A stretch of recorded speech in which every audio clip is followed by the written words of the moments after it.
ہم ہوا کے نرم و تیز جھونکوں کی مانند آگے بڑھ رہے تھے. اس چلنے میں کوئی مشقت نہ تھی بلکہ لطف آ رہا تھا. نہ جانے ہم نے کتنا فاصلہ طے کیا تھا کہ صالح کہنے لگا، عرش الہی کے سائے میں مامون علاقہ شروع ہونے والا ہے. وہ دیکھو، آگے فرشتوں کا ایک ہجوم نظر آ رہا ہے. ان کے پیچھے ایک بلند دروازہ ہے. یہی اندر داخلے کا دروازہ ہے.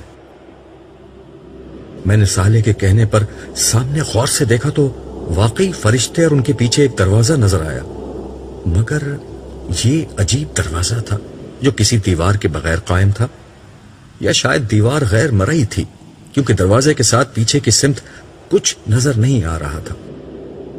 گویا ایک نظر نہ آنے والا پردہ تھا جس نے دروازے کے پیچھے کے ہر منظر کو ڈھانپ رکھا تھا.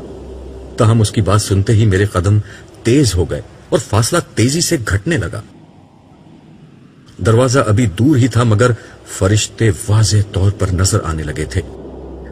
یہ انتہائی سخت گیر اور بلند قامت فرشتے تھے جن کے ہاتھ میں آگ کے کوڑے دیکھ کر میں گھبرا گیا.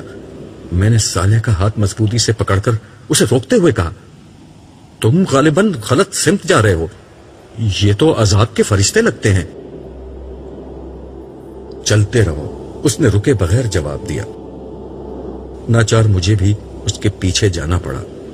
تاہم میں نے اتنا اہتمام کر لیا کہ اس سے 2 قدم پیچھے رہ کر چلنے لگا تاکہ اگر پلٹ کر بھاگنے کی نوبت آئے تو میں اس سے آگے ہی رہوں. صالح کو میرے احساسات کا اندازہ ہو چکا تھا. اس نے وضاحت کرنی ضروری سمجھی. یہ بے شک عذاب ہی کے فرشتے ہیں. میں نے اس کی بات درمیان سے اچک کر کہا، اور یہاں اس لیے کھڑے ہیں کہ آگے جانے سے قبل میری پٹائی کر کے میرے گناہ جھاڑیں.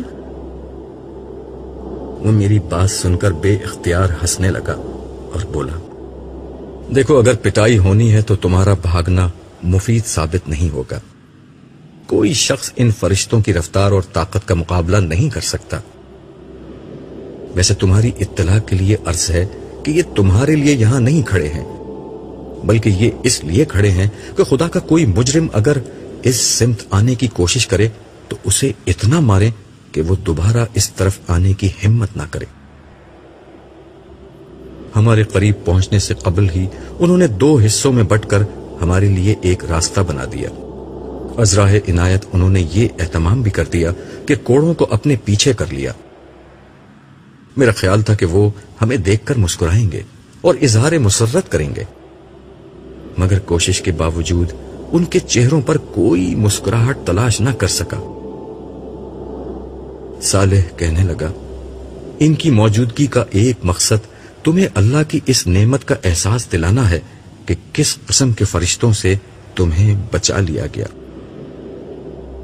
بے اختیار میری زبان سے کلمہ شکر و حمد ادا ہو گیا.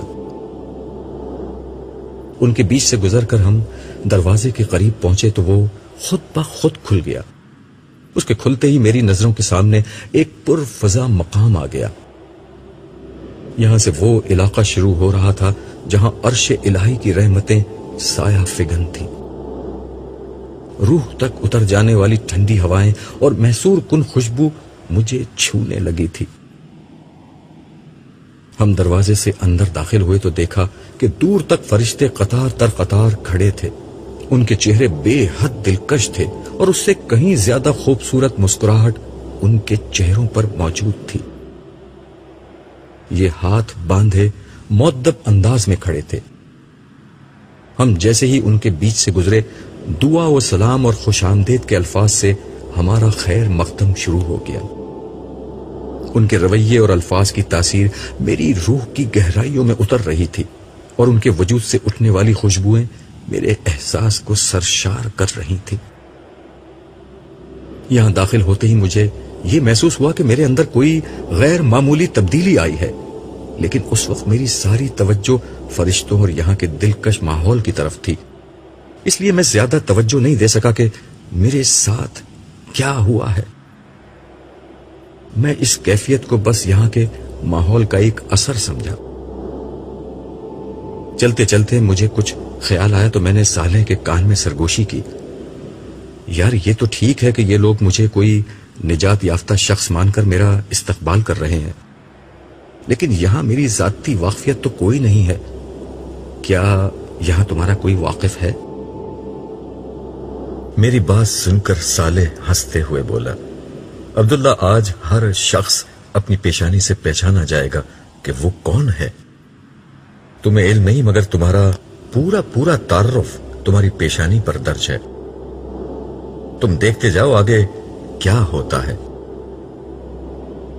قطار کے اختتام پر کھڑا ایک وجیح فرشتہ جو اپنے انداز سے ان سب کا سردار معلوم ہوتا تھا، میرے پاس آیا اور میرا نام لے کر اس نے مجھے سلام کیا۔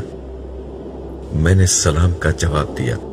پھر وہ بہت نرمی اور محبت سے بولا، ہمیشہ باقی رہنے والی کامیابی مبارک ہو۔ میں نے جواب میں شکر ادا ہی کیا تھا کہ وہ دوبارہ بولا، کیا آپ آئینہ دیکھنا پسند کریں گے؟ میری سمجھ میں نہیں آیا کہ اس نے یہ بات مذاق میں کہی تھی یا سنجیدگی سے، کیونکہ اس وقت آئینہ دیکھنے کی کوئی معقول وجہ مجھے سمجھ میں نہیں آ رہی تھی۔ تاہم اس نے میرے جواب کا انتظار نہیں کیا، ایک فرشتے کو اشارہ کیا اور اگلے ہی لمحے میرے سامنے ایک قد آدم آئینہ تھا۔ میں نے اس آئینے کو دیکھا اور مجھے یقین ہو گیا کہ اس نے میرے ساتھ مذاق کیا تھا، کیونکہ یہ آئینہ نہیں بلکہ ایک انتہائی خوبصورت اور زندگی سے بھرپور پینٹنگ تھی، جس میں ایک خوبصورت نوجوان بلکہ شہزادہ شاہانہ لباس زیب تن کیے کھڑا تھا۔ یہ تصویر کسی بھی اعتبار سے تصویر نہیں لگ رہی تھی، بلکہ یوں محسوس ہو رہا تھا کہ جیسے آئینے کے سامنے کوئی زندہ انسان کھڑا ہوا ہے۔ میں نے اس فرشتے کی طرف دیکھا اور مسکرا کر کہا، آپ اچھا مذاق کرتے ہیں، مگر پینٹنگ اس سے زیادہ اچھی کرتے ہیں۔ مصور تو آپ ہی معلوم ہوتے ہیں، لیکن اس میں ماڈل کون ہے؟ فرشتے نے انتہائی سنجیدگی سے میری بات کا جواب دیا، پینٹر تو المصور یعنی مالک ذوالجلال ہے، البتہ ماڈل آپ ہیں۔ اس کے بعد اس نے صالح کو اشارہ کیا، وہ میرے قریب آیا اور میرا سر گھما کر دوبارہ پینٹنگ کی طرف کر دیا۔ اس دفعہ پینٹنگ میں اس نوجوان کے ساتھ صالح بھی نظر آ رہا تھا۔ میں حیرت سے کبھی صالح کو دیکھتا اور کبھی اس آئینے میں کھڑے دوسرے شخص کو، جس کے بارے میں ان دونوں کی متفقہ رائے یہ تھی کہ یہ میں ہی تھا۔ مگر یہ میں تو نہیں، میں نے بلند آواز سے کہا۔ جواب میں صالح نے یہ مصرع پڑھ دیا، اے جانے جہاں، یہ کوئی تم سا ہے کہ تم ہو؟ لیکن یہ کیسے ممکن ہے؟ میں تو ایک بوڑھا شخص تھا، اور جوانی میں بھی کم از کم ایسا تو نہیں تھا۔ اس دفعہ میری بات کا جواب فرشتے نے دیا، آپ ناممکنات کی دنیا سے ممکنات کی دنیا میں آ گئے ہیں، آپ انسانوں کی دنیا سے خدا کی دنیا میں آ گئے ہیں۔ آج ہر شخص ویسا نہیں دکھائی دے گا جیسے وہ دنیا میں دوسرے انسانوں کو نظر آتا تھا، بلکہ آج ہر شخص ویسا نظر آئے گا جیسا وہ اپنے مالک کو نظر آتا تھا۔ اور مالک کی نظر میں انسانوں کی صورت گری ان کے گوشت پوش پر نہیں، بلکہ ان کے ایمان و اخلاق اور اعمال کی بنیاد پر ہوتی تھی۔ آپ اسے دنیا میں جیسے لگتے تھے ویسے ہی آج اس نے آپ کو بنا دیا ہے۔ ویسے یہ عارضی انتظام ہے، آپ کی فیصلہ کن شخصیت اس وقت سامنے آئے گی جب جنت میں آپ کے درجات کا فیصلہ حتمی طور پر ہوگا۔ سر دست تو آپ آگے جائیں، بہت سے دوسرے لوگ آپ کا انتظار کر رہے ہیں۔ ہم آگے کی سمت بڑھ رہے تھے۔ مجھے اندازہ ہو چکا تھا کہ اندر داخل ہوتے ہی مجھے جس تبدیلی کا احساس ہوا تھا وہ کیا تھی۔ میری چال میں بہت اعتماد تھا، شاید یہ آئینے کا اثر تھا کہ اب مجھے یقین آنے لگا تھا کہ رب کعبہ نے مجھے سرفراز کر کے میرے بخت کو ہمیشہ کے لیے جگا دیا ہے۔ میری زندگی کے شب و روز اور اس میں پیش آنے والے مسائل اب میرے لیے خواب و خیال ہو چکے تھے۔ پچھلی دنیا کی محرومیاں، صبر اور محنتیں کبھی اس طرح بھی رنگ لائیں گی، مجھے اس کا قطعاً اندازہ نہیں تھا۔ قرآن کریم اور احادیث میں اگلی دنیا کا بہت کچھ تعارف پڑا تھا، مگر آنکھ جو کچھ دیکھ سکتی ہے، کان سنتے اور حواس محسوس کر سکتے ہیں، وہ الفاظ سے شعور تک بہت کم منتقل ہوتا ہے۔ آج جب یہ سب حقائق سامنے ہیں تو یقین نہیں آتا کہ مجھے یہ اندازہ تو زندگی ہی میں ہو چکا تھا کہ آخرت کی بازی میں جیت جاؤں گا، مگر اس جیت کا مطلب اتنا شاندار ہوگا، اس کا مجھے بالکل بھی اندازہ نہیں تھا۔ تمہیں ابھی پورا اندازہ نہیں ہوا ہے۔ سالے پتہ نہیں کس طرح میرے خیالات پڑھ رہا تھا۔ اس کے جملے نے مجھے چونکا دیا۔ اس نے اپنی بات جاری رکھی۔ اصل زندگی تو ابھی شروع ہی نہیں ہوئی، ابھی تو تم حشر کے عارضی مرحلے میں ہو۔ اصل زندگی تو در حقیقت جنت میں شروع ہوگی۔ اس وقت خدا کا بدلہ دیکھنا، اس وقت خدا کو داد دینا۔ سر دست تو آگے دیکھو، ہم کہاں کھڑے ہیں۔ اس کی بات سے مجھے احساس ہوا کہ میں اپنے ماحول سے بالکل لا تعلق ہو کر چل رہا تھا۔ میں نے نظر اٹھا کر دیکھا، ہم اس وقت ایک وسیع و عریض اور سر سبز شاداب میدان میں تھے۔ آسمان پر سورج چمک رہا تھا، اس میں روشنی تھی پر دھوپ نہ تھی۔ آسمان پر کہیں بادل نہ تھے مگر زمین پر ہر جگہ سایہ تھا۔ زمین سبز تھی، شاید اسی کے اثر سے آسمان نیلگوں کے بجائے سبزی مائل ہو رہا تھا۔ میدان کے وسط میں ایک فلک بوس پہاڑ تھا، محاورتاً نہیں، حقیقتاً فلک بوس، کیونکہ اس کی چوٹی جہاں سے ہم کھڑے دیکھ رہے تھے آسمان میں پیوست لگ رہی تھی۔ فضا میں ہر طرف بھینی بھینی خوشبو مہک رہی تھی۔ یہ خوشبو ہر اعتبار سے بالکل نہیں مگر انتہائی محصور کن تھی۔ ہماری سماعت ہمیں ان نغموں کا احساس دلا رہی تھی جو کانوں میں رس کھولنے والی موسیقی کے ساتھ چار سو بکھرے ہوئے تھے۔ مجھے یہ لگ رہا تھا کہ یہ خوشبو اور یہ موسیقی میری ناک اور کان کے راستے سے نہیں بلکہ براہ راست میرے اعصاب تک پہنچ رہی ہے۔ اس کی تاثیر میں مہک و آنگ اور سکون و سرور کے عناصر اس خوبصورت تناسب سے یکجا تھے کہ مجھے اپنا وجود تحلیل ہوتا محسوس ہو رہا تھا۔ میں ایک جگہ رک کر کھڑا ہو گیا اور آنکھیں بند کر کے اس ماحول میں گم ہو گیا۔ صالح نے میرا انہماک دیکھ کر کہا، اس پہاڑ کا نام آراف ہے، آؤ اس کے گرد چکر لگاتے ہیں۔ میں ساتھ ساتھ تمہیں یہاں کی ساری تفصیلات سے آگاہ کرتا رہوں گا۔ میں جواب دیے بغیر سحر زدہ انداز میں صالح کے ساتھ ہو لیا۔ ہم نے دائیں طرف سے اپنا سفر شروع کیا۔ ہم کچھ دور ہی چلے تھے کہ پہاڑ کے ایک حصے پر امت آدم لکھا ہوا نظر آیا۔ میں نے صالح سے پوچھا، کیا یہاں آدم علیہ السلام ہے؟ نہیں، سارے نبی پہاڑ کے اوپر بلند حصے پر موجود ہیں۔ تم دیکھو گے کہ ہر تھوڑی دیر بعد اسی طرح کسی نہ کسی نبی اور اس کی امت کا نام لکھا ہوا نظر آئے گا۔ ہر امت کے نجات یافتہ لوگ، تمہاری طرح کے نجات یافتہ لوگ یہاں آ کر جمع ہوں گے۔ اس نے جواب دیا، کیا مجھے امت محمدیہ کے کیمپ میں جانا ہوگا؟ اس پر میں نے اشتیاق سے پوچھا۔ صالح نے نفی میں سر ہلایا اور بولا، ان مقامات پر نجات یافتہ لوگ کھڑے ہوں گے اور روز حشر کے اختتام پر یہیں سے جنت میں جائیں گے۔ تمہیں پہاڑ کے اوپر جانا ہوگا، وہاں سارے نبی اور ان کی امتوں میں سے وہ لوگ جمع ہیں جنہوں نے نبیوں کے اتباع میں لوگوں پر حق کی شہادت دی۔ یہ لوگ یہاں سے انسانوں کے بارے میں خدا کا فیصلہ دیکھتے رہیں گے۔ اسی جگہ سے انہیں انسانوں پر گواہی دینے کے لیے بلایا جائے گا۔ ہر نامراد شخص جہنم کی طرف اور ہر کامیاب شخص پہاڑ کے نیچے اپنے اپنے نبی کے کیمپ میں آتا جائے گا۔ پھر ہر امت گروہ در گروہ یہیں سے جنت میں جائے گی۔ یہ وہ مقام ہے جہاں سے حشر میں ہونے والے ہر فیصلے کو براہ راست دیکھا جا سکتا ہے۔ جنت و جہنم بھی یہاں سے نظر آتی ہے۔ ہم یہ گفتگو کر رہے تھے اور ایک ایک کر کے تمام نبیوں کی امت کے مقامات سے گزرتے جا رہے تھے۔ اس وقت ہر جگہ بہت کم لوگ تھے۔ میں نے صالح سے کہا، شاید ابھی تمام لوگ نہیں آئے۔ اس نے کہا، نہیں، یہ بات نہیں، دیگر نبیوں کی امت میں سے نجات یافتہ لوگ ہی بہت کم ہیں.